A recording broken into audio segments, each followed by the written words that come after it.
So in the last 5 months, we actually have worked with the World Economic Forum on the future of production, and the project that I led in particular is the future of production for ASEAN, and we are looking actually how the ASEAN countries should collaborate to basically prepare themselves for the future of production.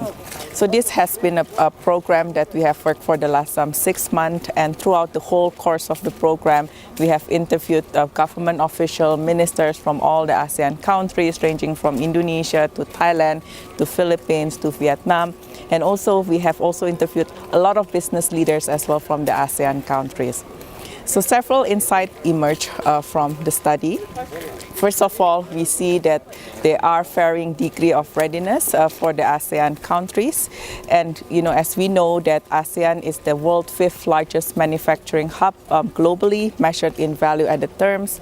And if you look in the last 4 years, its growth of 5% has actually outpaced any of its global peers globally except for China.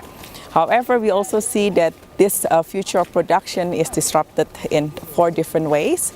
So we see that there's a shifting of geography of production from China to the new manufacturing hub in ASEAN.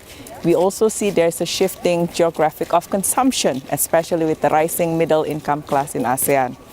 We also see that there's a human capital mismatch where low-cost labor is no longer sustainable. So ASEAN countries need to prepare themselves to basically think about how they can improve their productivity. And in our study, we see that actually ASEAN productivity is 65% less than China, for example.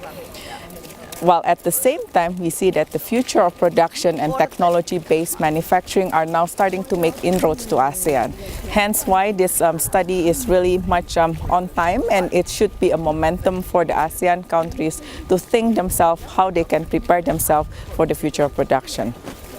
Now, we also see that in ASEAN countries, there are actually common challenges and common interests that exist within the various ASEAN countries.